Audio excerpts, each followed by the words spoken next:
कुछ ही देर में हल्के नामपल्ली असेंबली के उम्मीदवार जनाब मोहम्मद नाजिब हुसैन साहब तशरीफ लाएंगे। अस्सलाम वालेकुम व रहमतुल्लाहि व बरकातुहू। यहाँ के इस इलाके के हमारे कॉरपोरेटर जनाब सरफराज सिद्दीकी साहब, सीनियर मोहम्मद हुसैन साहब, मोहम्मद शाकिर साहब, झारखंड के हमारे सदर, उत्तर प्रदेश के आए हमारे भाई शौकत साहब, तकरीर आप सुन रहे थे अभी।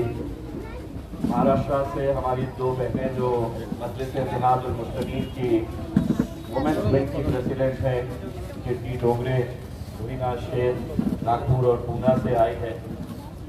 खुशी इस बात की है कि इलेक्शन हैदराबाद में हो रहा, लेकिन उसके लिए मेहनत पूरे हिंदुस्तान के हमारे जितने भी मजलिस के सिपाही हैं इस तरीके से कर रहे हैं। मैं नहीं समझता हूँ कि यहाँ जितने भी लोग आए हुए हैं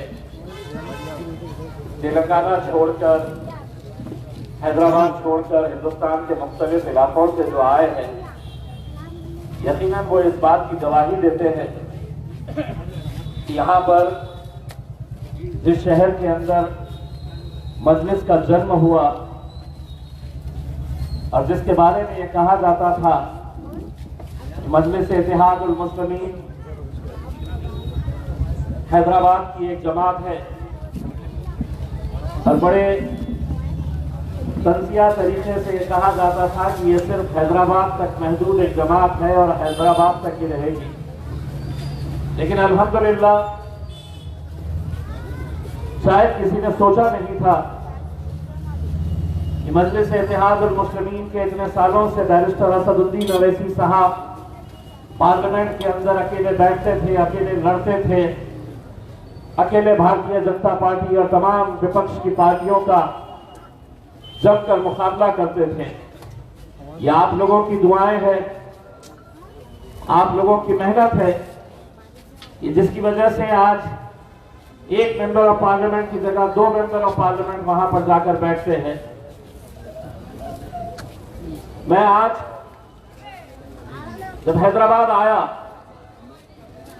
इससे पहले मैं असद साहब के हुक्म के हिसाब से मध्य प्रदेश गया, जहां पर हमने ये फैसला लिया था कि मध्य प्रदेश के अंदर हम इलेक्शन नहीं लड़ेंगे।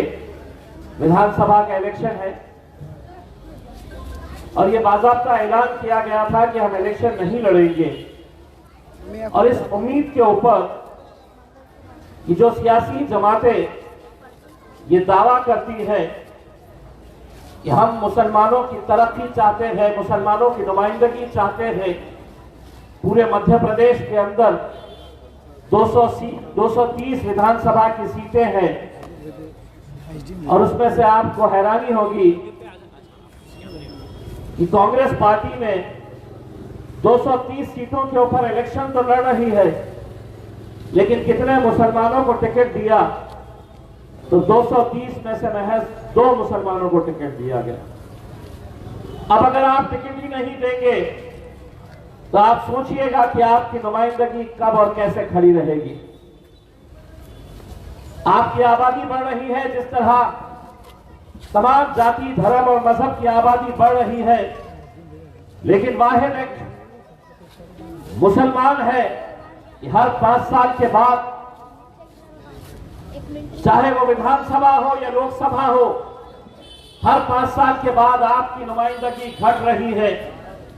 जिस पार्लियामेंट के अंदर हम जाकर बैठे हैं, आज से महज 20 साल पहले वहां पर 47 मेंबर ऑफ पार्लियामेंट एमपी हुआ करते थे जो मुसलमान थे। हर 5 साल के बाद जब ये आंकड़ा घटते गया, 47 से 40 हुआ, 40 से 35 हुआ, आज हम 23 के ऊपर आकर अटक गए हैं। और शायद वो वक्त दूर नहीं कि अगर हम इसी तरह से अगर बढ़ते रहे, बिखरते रहे, तो वो दिन दूर नहीं कि जब लोकसभा के अंदर भी हमारी नुमाइंदगी नहीं के बराबर रहेगी।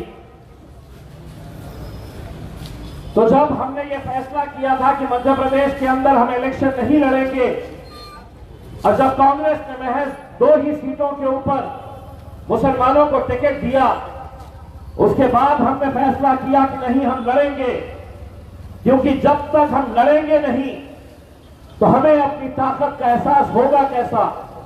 और इसकी जिंदा मिसाल अगर कहीं आपको देखना है तो आपका बेटा, आपका भाई इम्तियाज जलील जो आपके सामने खड़ा हुआ है, 20 साल लगातार शिवसेना और भारतीय जनता पार्टी उस शहर से, उस जिले से उन्हीं का मेंबर ऑफ पार्लियामेंट, उन्हीं का एमपी चुनकर आता था लगातार 20 सालों से।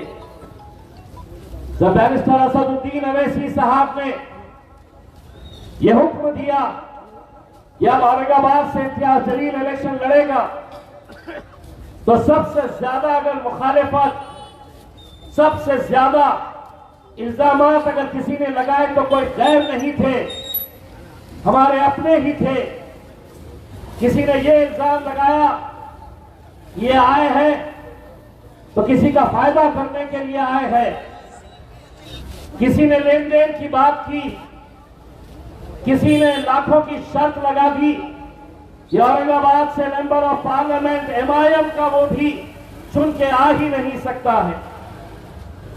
हमने अपने नौजवानों को सिर्फ इतना कहा था कि एक मर्तबा हमें समझने तो दो कि तुम्हारी ताकत कितनी है। 20 साल से मजलिस तो नहीं लड़ रही थी, 20 साल से तुम कांग्रेस को वोट देते आ रहे थे, लेकिन 20 साल से शिवसेना जीत कर आ रही थी।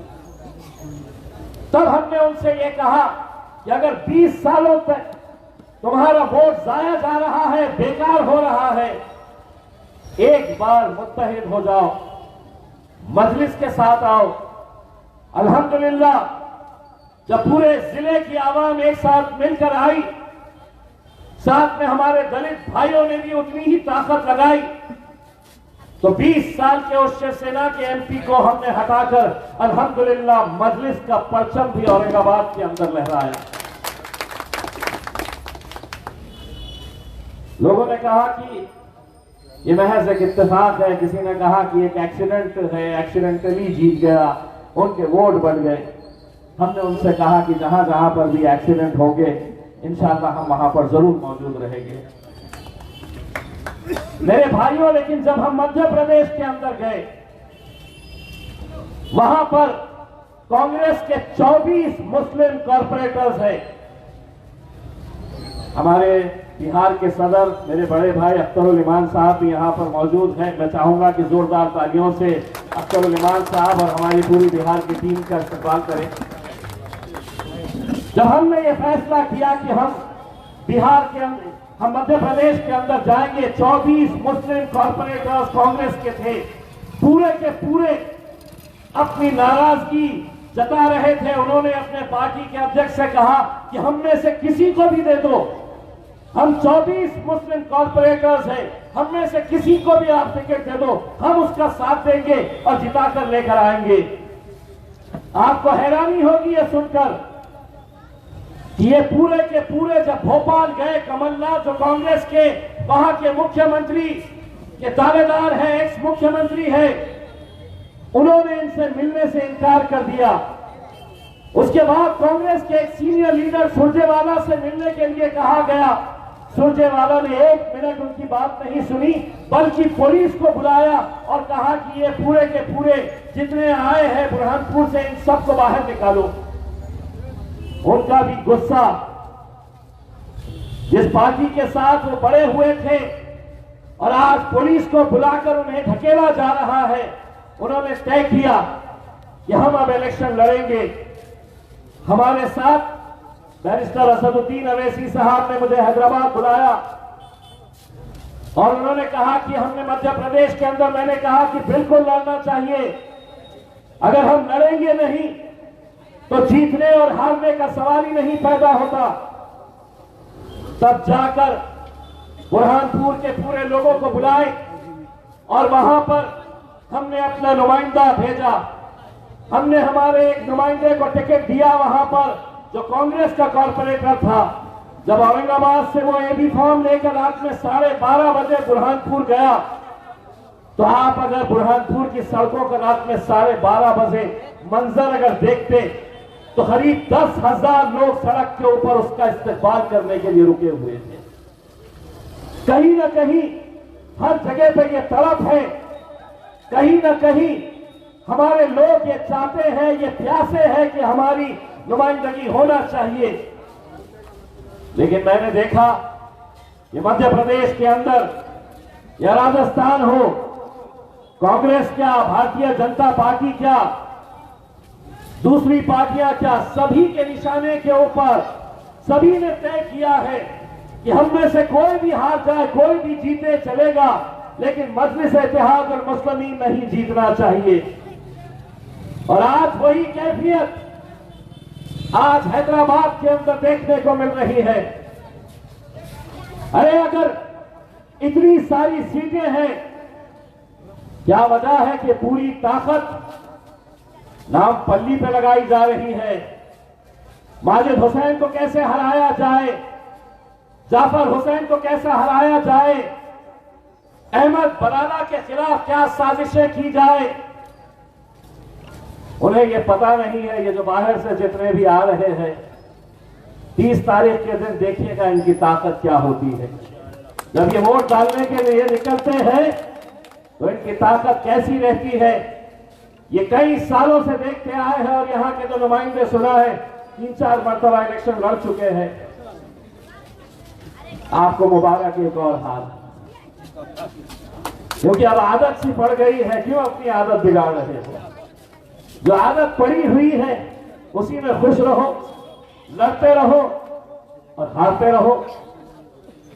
लेकिन आज मेरे भाइयों, मैं कुछ देर पहले बैरिस्टर असदुद्दीन अवैसी साहब, मेरे कायद, इनकी तकरीर सुन रहा था मैं, जिसमें वो ये बता रहे थे कि इस इलाके के अंदर मुसलमानों के लिए क्या क्या काम किए गए।